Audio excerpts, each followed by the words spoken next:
Let's learn how the Japanese have been making swords strong enough to cut you in half for over 1,000 years. Not a weapon, actually, a work of beauty, a badge of honor, and a conduit for centuries of heritage. Katana, Japanese sword. Come with us and learn about this noble craft and understand the incredibly brutal and bloody testing methods for these swords. You won't believe it. The lifeblood of Japanese swordcraft, tamahagane, a jewel steel, begins its life in riverbeds or coastal beaches of Japan, where iron sand is painstakingly collected. The iron sand is collected in the curvy areas of rivers as well as coastal beaches. Iron sand weighs more than regular sand particles, so its weight drags it to the riverbed. Their weight also makes them accumulate where a river turns. Lighter particles of sediment pass through the curves, but heavier particles of iron don't make it around a bend. In a straight section of river, particles move along like cars on a road. Traditionally, bamboo sieves were used to collect iron particles, but in modern times, magnetic rods attract the steel sand. Steel sand is painstaking to collect as they are scarce amounts of it. This also adds to the beauty and majesty of a finished katana. Now that we have enough iron sand to smelt, at least 10 tons, let's take it to the furnace. The Tatara furnace is no ordinary kiln. Constructed of clay, it stands 4 feet high, 12 feet long, and 4 feet in width, small for a process of such grandeur. Before lighting the furnace, swordsmiths and smelt masters perform centuries-old Shinto purification rituals to honor spirits and ensure a pure and successful forging process. They cleanse themselves with water and then make offerings of rice, salt, and sake at a small shrine and pray to deities like Kagetsuchi, the fire god, and Kanayago, the god of blacksmithing. The furnace is then carefully lit with ritual precision, symbolizing the sacred birth of the sword. These traditions reinforce the belief that katana making is a spiritual act, not just a craft. These rituals are performed in the hopes that the purest and strongest steel will be created. At last, the furnace is lit by master craftsmen known as Mirage. This is only the preheating stage though, and it takes between 6 and 12 hours to reach desired temperatures. They introduce alternate layers of iron sand and charcoal into the furnace. It is a painstaking exercise, which requires constant observation, for temperature must remain at a blazing 1,500 degrees Celsius or just below 3,000 degrees Fahrenheit for proper chemical reaction between carbon and steel. These incredibly high temperatures are maintained by adjusting oxygen flow. Proper oxygen control ensures the steel reaches the right carbon content for katana making, preventing brittle or weak steel. This precise balance is one reason tamahagane is considered superior for forging legendary swords. Airflow is controlled using fans, but at one time was done physically. Workers would move bellows made of wood with their feet constantly during the 72-hour process. Too little oxygen means proper temperatures won't be reached, and impurities like phosphorus, silica, sulfur, and excess oxygen won't be removed. On the contrary, too much oxygen could cause the furnace to explode. An interesting aspect of operating the Tatara is the way a skilled and experienced Mirage could hear changes in the breath of the Tatara. This sound was a rhythmic whooshing sound caused by the rapid air circulation. Irregular sounds indicated a clogged airflow, which could lead to dangerous gas expulsion or inefficient burning. Once hot enough, real work begins within the Tatara. Iron sands, harvested off river bottoms, and a layering of charcoal, its fuel, must be added with care, and care must go into mixing them in a specific sequence, a delicate harmony that will allow smelt most effectively. That high temperature is a necessity in melting down iron sands and creating chemical processes that will cleanse metal. As it smelts, experienced smiths closely monitor, controlling airflow and adding additional ingredients whenever it is necessary. That level of detail is important. Even small temperature fluctuations can have an impact on the steel. Historically, visual cues were used to monitor temperature. Nowadays, thermal imaging sensors provide accurate digital readouts. The use of charcoal is twofold, a source of fuel and a source of carbon, imparting molten steel with an ideal proportion of carbon for tamahagame's specific character. As smelting progresses, iron sand reaches the bed of fire at the base of the furnace, melts, and forms molten steel. After 72 hours, a smelt master uses visual cues to determine that the process is finished. A hole at the bottom is opened, and large amounts of highly viscous steel pour out. The steel is not quite liquid like lava. It's thicker and moves much slower. Quality Mirage Judge, in terms of its hue and texture, and only high-grade material is retained. About 2 tons of workable steel out of near 20 tons of raw materials are rendered. That high yield attests both to efficiency of the Katana and to care with which it is handled. This newly formed irregular-shaped block of steel's perimeter consists of high-carbon steel, the best for sharpness, and its innermost part consists of low-carbon steel, the best for durability. Sortings of both types of steels occur, and then both together become a single, razor-sharp but durable sword. The high-carbon steel forms the sword's cutting edge with unmatched sharpness, while low-carbon steel is used in forging the heart or backbone. Malleability in the spine keeps the sword free from shattering under tension. That delicate balancing act is what makes these swords so unique. The 2 aspects of steel. The 2 types of steel produced with centuries-old technology include Hocho Tetsu and Tamahagani. Hocho Tetsu, the flexible and strong backbone of katana, creates strength and durability. Hocho Tetsu, a low-carbon steel, can bend but not break, a consideration in a life or death matter such as battle. When a little give can mean life and a lot of breakage can mean loss.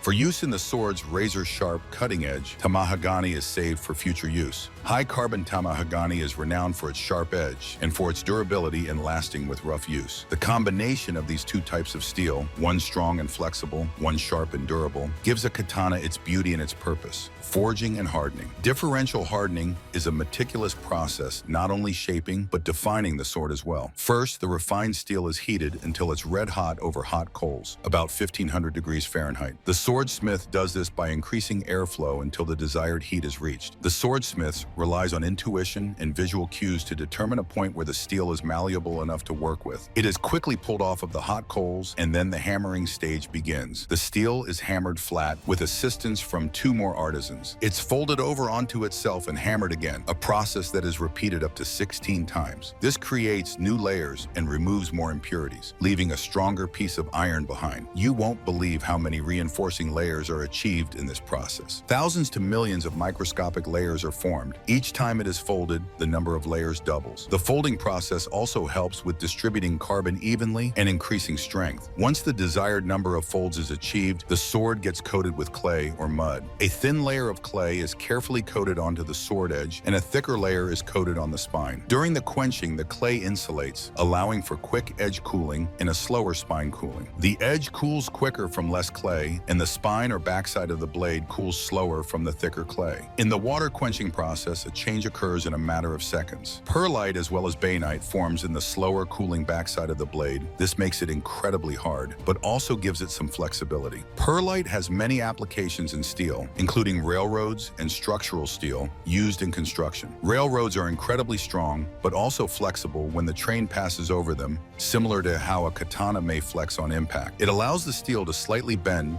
without breaking. Martensite, a metallic microstructure, forms on the edge of a sword during the quenching process, making it extremely hard and capable of holding a sharp edge. This happens when the heated steel rapidly cools in water, preventing carbon atoms from diffusing and forming softer structures like perlite. The rapid cooling causes the atomic structure to shift suddenly into a highly strained, interlock pattern. Unlike softer structures like perlite, where atoms have time to arrange in layers, martensite forms a needle-like, interwoven crystals that allow the steel to be extremely hard and tough. This dense interlock structure resists deformation, allowing a katana's edge to stay incredibly sharp even after repeated use. However, because the structure is so rigid, martensite can be brittle, which is why the sword's spine is kept softer for flexibility. This balance of hard martensitic edge for cutting and a softer perlitic spine for flexibility is what gives traditional Japanese swords their legendary sharpness and durability. The hamon. Hamon is the actual sharp part of the freshly forged blade that you don't want to be on the opposite end of. This is what gives the katana most of its character. 2 of the most common types of hamon in katana making are known as suguha and choji midare. Suguha is a simple, straight-line hamon that runs parallel to the blade's edge, giving the sword a clean and elegant appearance. This style was often used in older Koto-era sword making. Choji midare features a wavy, irregular pattern with beautifully curved peaks and valleys. This hamon style was especially popular popular among Byzantine period swordsmiths between 900 and 1600. They crafted blades with focus on an artistic and visually striking appearance. While Suguha Haman emphasizes precision, symmetry, and subtlety, Choji Midare showcases artistry and fluidity. Both of these edges are highly valued among collectors and enthusiasts alike.